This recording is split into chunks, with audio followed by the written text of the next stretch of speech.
Imagine biting into a piece of homemade cheese so fresh and creamy that it simply melts in your mouth. That's what we're creating today. A delightful dairy delicacy made from just 3 simple ingredients.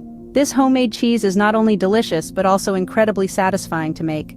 Picture the satisfaction of serving this cheese at your next gathering, or simply savoring it on your own. Are you ready to create this culinary masterpiece? Let's get started. Our first step is to gather our ingredients. We need only 3 simple items: milk, eggs, and sour cream. Let's start with the milk. You want to choose one with a fat content of 3.3%. The higher the fat content, the more cheese it will yield. Then we need eggs, 3 of them, to be precise. Fresh organic eggs are always the best choice. And lastly, we need sour cream. Specifically, 200 grams of sour cream with a fat content of 20%. The fat in the sour cream will give our cheese its rich and luscious texture. Remember, the quality of your ingredients can make or break your cheese, so choose the best you can find. Now that we've got our ingredients, it's time to start cooking. The magic begins with a simple mixture. We start by taking a liter of milk with a fat content of 3.3%. Remember, the higher the fat content, the more cheese we'll end up with. Now, we need to bring this milk to a boil, adding salt to taste. Personally, I usually go for a modest teaspoon, sans the mountaintop.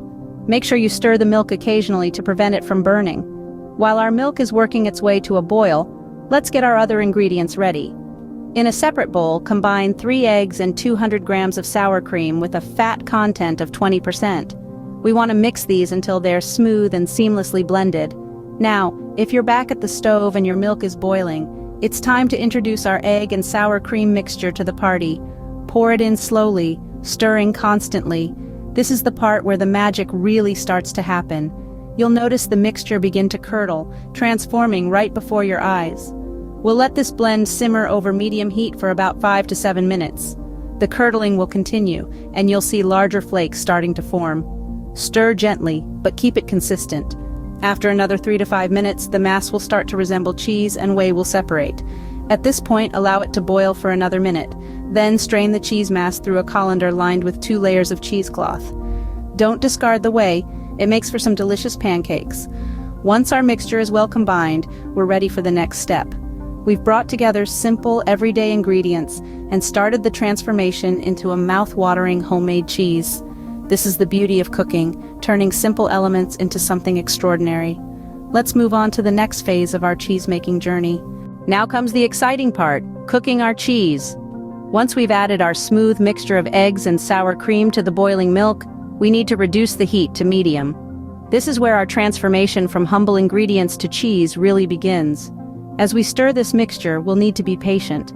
Over the next 5 to 7 minutes, the magic will start to happen. The mixture will begin to curdle, an important step in the cheese-making process. Now, this isn't like curdled milk that's gone bad. No, this is a good kind of curdling, where the proteins in the milk start to clump together, forming the basis of our cheese. You'll notice these clumps starting to form, becoming larger and more defined as the minutes pass. After about 3 to 5 minutes of this curdling action, we're going to see large flakes forming. This is a sign that we're on the right track. As we continue to cook, these flakes will come together even more, becoming a cheese-like mass. Once we see the clear separation of the cheese mass and the whey, we're nearly there. We'll let this cook for just 1 more minute. The whey, that liquid that's left behind, is actually quite useful, so don't throw it away. It's perfect for making pancakes or adding to your next batch of bread for a protein boost. Now that our cheese is cooked, it's time for the next step, straining. We'll need a colander lined with a double layer of cheesecloth. This will help us separate the cheese from the whey cleanly and easily. The cheesecloth-lined colander will catch our cheese while the whey drains away. Our cheese is now cooked and strained, but we're not done yet. The final steps will give our cheese its shape and texture, transforming it from a curdled mass into a delicious homemade cheese that's ready to enjoy. So stick around as we move on to the final stages of our cheese-making journey. Our final step is to give our cheese its beautiful shape and texture. First, we'll need a form to shape our cheese. You could use a special cheese form, but a regular jar with a lot of holes at the bottom will do just fine. For that, you can use a regular awl or gypsy needle to make the holes. Carefully line the form with a layer of cheesecloth, then transfer the cheese mass into it. Next, cover the cheese with another layer of cheesecloth, and place a small saucer on top. To help it take shape and drain any remaining liquid, we'll need to put a weight on top. Something around 1 kilogram should do the trick.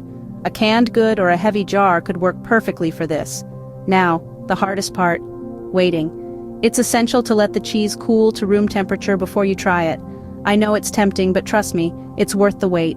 This cooling process allows the cheese to firm up and develop its final texture and flavor. Remember, this is your cheese. Feel free to experiment with the amount of salt or any additional herbs and spices to your liking. This is where you can truly make it your own. And there you have it, your very own homemade cheese. Simple, isn't it? Now that we have our delicious homemade cheese, it's time to enjoy it. This cheese is not just a treat, it's a versatile ingredient that can spruce up your meals. Imagine having this tender, melt-in-your-mouth cheese with your morning tea or coffee. It could be the perfect start to your day.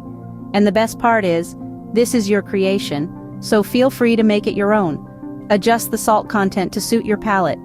Experiment with different spices or herbs. Maybe a hint of garlic for a savory touch, or some chopped chives for a refreshing twist. The possibilities are endless. Remember, cooking is not just about following recipes, it's about creating something that you love. So go ahead, get creative, and make this cheese your very own culinary masterpiece. Don't forget to share your homemade cheese in the comments. Thank you for joining me today, and happy cooking.